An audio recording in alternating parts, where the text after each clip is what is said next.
a Bíblia é tão milagrosa que ela se renova a cada dia. Cada vez que a gente lê uma passagem da Bíblia, ela fala diferente pra gente, porque vai direto àquilo que o Espírito Santo quer que nós aprendamos e colocamos em prática. Por isso, não, Gerê? Gerê, vamos nos apresentar, já temos aqui pessoas nos ouvindo, louvado seja Deus. Vamos lá? Eu sou a tia Edilene, professora Edilene, ministra de criança, pedagoga, líder do Ministério Infantil da Igreja Água da Vida aqui de Alagoas. E esse daqui é o meu amigo, companheiro de todas as lives. Oi, show! Fantoches, ele o fantoche abençoado do Senhor, que ama falar da palavra de Deus. Muito bem, esse menino tá ousado, tem ousadia santa do Senhor nele. Agora e crente, de glória aqui, de repente Deus pode agir. Esse Deus ninguém segura, de repente ele te cura e dá vitória pra quem insistir. De repente. Desse jeito, de repente Deus pode fazer um reboliço na sua vida, mas você precisa estar com a vida no altar. Quando você menos esperar, a bênção que você tanto precisa acontece. O milagre acontece para aqueles que estão debaixo da obediência do Senhor. Amém, Gerê?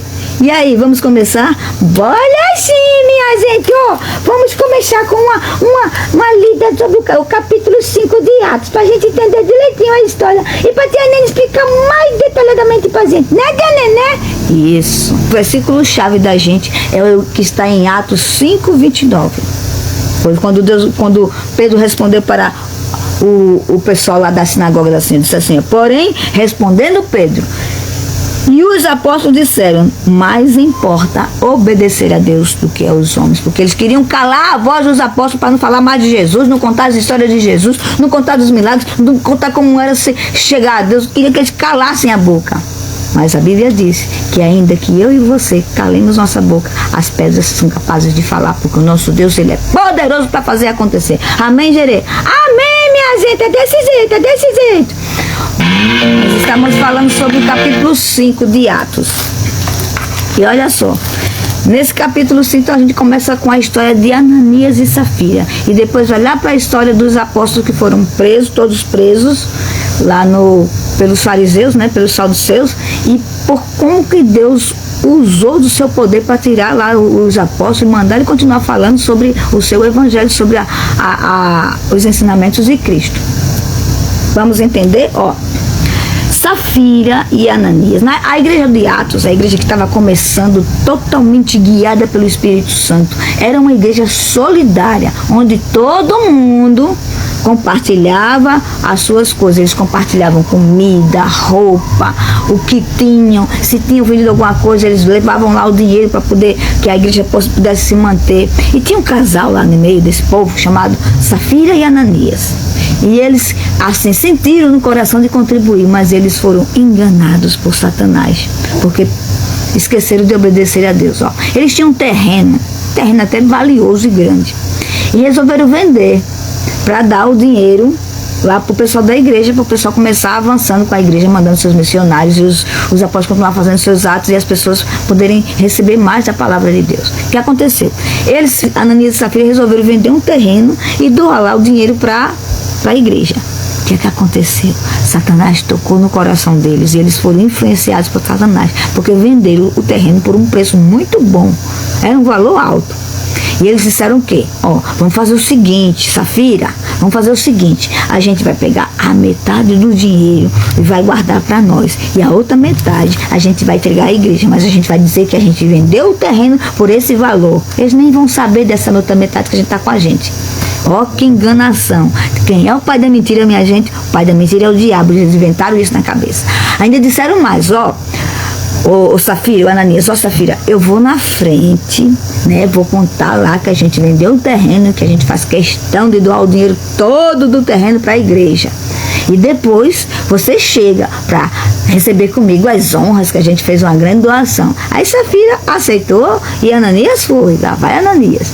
Chega lá, quando Ananias bota o pé na entrada do templo, Pedro pergunta para ele. E ele diz assim: aqui está a minha ajuda para vocês, foi um terreno que eu vendi, aqui está o dinheiro todinho dele para vocês, para que a obra do Senhor avance. Pedro olha para ele e fala assim: Ananias, por que você deixou Satanás tomar conta do seu coração, Ananias? O terreno que você tinha não era seu. Se você vendesse e não quisesse trazer o dinheiro, era da sua vontade, você poderia ficar com ele. Por que você está mentindo, Ananias? Você não está mentindo para mim, não, Ananias. Você está mentindo para o Espírito Santo. Você está mentindo para o próprio Deus. E a gente mentir para o Espírito Santo, a consequência vem na hora, Ananias. Você vai receber o que você plantou na mesma hora. Ananias, caiu durinho morto, o coração parou, caiu durinho morto. E o pessoal que estava lá, os moços que estavam lá, levaram o corpo dele, foram enterrar, foram sepultar. 3 horas depois, mais ou menos, chega Safira, né, toda cheia de pompa, disse: eita, meu marido deve estar super elogiado lá dentro, meu marido deve estar recebendo as honras, eu vou receber com ele também. Aí quando ela chega na porta do templo, Pedro faz a mesma pergunta: ô Safira, foi por esse preço que você e seu marido vendeu aquele terreno? Aí Safira, né, para sustentar o que tinha combinado com o marido, foi por esse preço. Pedro diz assim: Safira, por que tu fizeste isso? Safira, não faz nem 3 horas que teu marido foi sepultado porque mentiu para o Espírito Santo, e você vai receber a mesma recompensa. E Safira, caiu durinha lá, morta, e foi enterrada ao lado do seu marido. Que consequência pesada da mentira. Olha só, necessitava disso? Será que eles... E você acha que Deus quer o seu dinheiro por obrigação? Que é isso? Deus nos manda dar apenas a 10ª parte do que a gente ganha, ou do que a gente tem, do que a gente tem de nossa posse. Mas se a gente disser assim: Senhor, não quero dar, você vai continuar vivendo. O importante é que você não minta. Deus só recebe quando a gente dá de coração e com alegria e sem mentira. E essa é uma das consequências da desobediência. Entendeu? 10ª parte.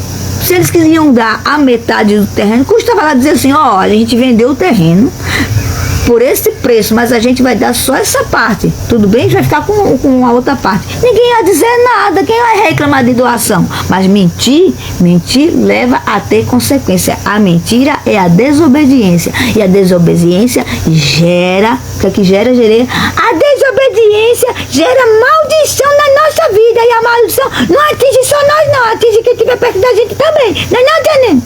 Isso aí é a consequência da esposa morrer porque estava mentindo como marido. É desse jeito. Aí a gente vai para outra história desse capítulo 5. Os apóstolos, cheios do Espírito Santo, estavam pregando o Evangelho, falando do Evangelho, e eles estavam fazendo os mesmos milagres que Jesus fazia.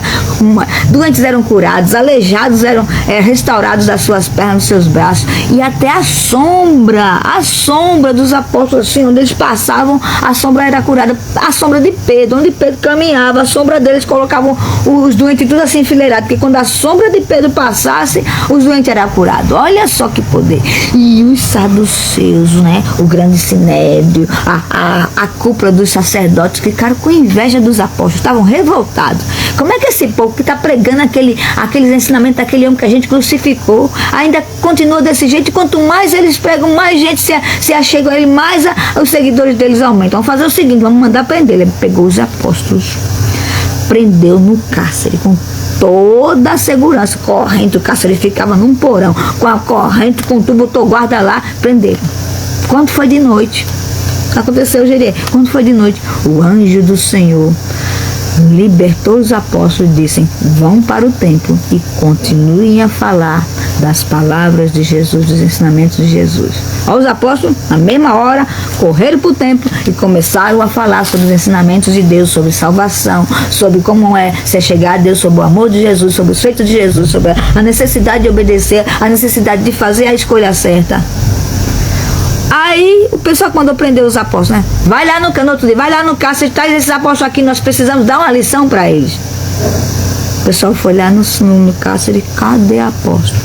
Cadê ninguém? Tudo fechado, os guardas do mesmo canto, ninguém viu abrindo. Quando abriu a porta que abriu, cadê os homens? Sumiram. Aí teve alguém que disse: esses homens que vocês estão procurando, eles estão lá no templo ensinando pro povo. Aí manda buscar de novo os apóstolos. prende os apóstolos. Agora, dessa vez, não foram com violência, pegaram com todo cuidado, porque tinha muita gente ao redor deles e eles estavam temendo que aquela multidão se revoltasse e atacassem aos soldados, mas levaram com todo cuidado. Aqui estão os apóstolos. Quando chegou lá, na frente dos sacerdotes, os sacerdotes dizem assim: mas rapaz, eu não mandei vocês se calarem, mandei vocês saírem daqui, parar de falar sobre esse homem. Como é que pode? Vocês ainda continuam falando? Aí Pedro se levantou e fez: mais importa obedecermos a Deus do que aos homens. Aí se levantou, sabe quem? Um tal de Gamaliel, um fariseu. Olha quem Deus usa e quando ele usa. Se levantou-se um tal de fariseu chamado Gamaliel, um dos grandes lá, um dos conselheiros lá, um dos grandes sacerdotes, assim: rapaz, a gente já tentou abafar as vozes de muitas pessoas, de muitos seguidores que eram contra a nossa doutrina, e eles foram dissipados, matavam o líder e o resto era dissipado e se acabava.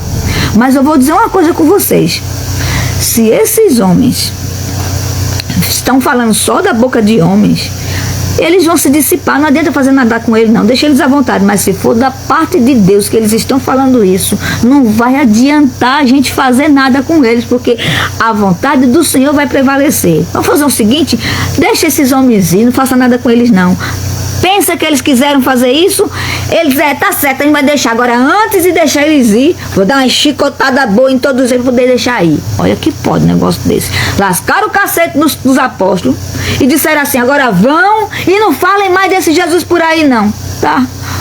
Quanto mais os apóstolos apanhavam, mais eles se alegravam, porque a Bíblia diz assim, né? Jesus disse: se alegrem quando forem espancados, escorraçados, quando forem perseguidos em meu nome. E eles se alegravam por isso, porque sabiam porque estava acontecendo aquilo ali, porque eles estavam fazendo a vontade de Deus. E a vontade de Deus ia prevalecer. Acontecesse o que acontecesse, eles não iam parar de falar de Jesus.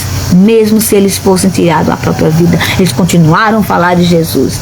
E hoje, essa lição é para mim e para você.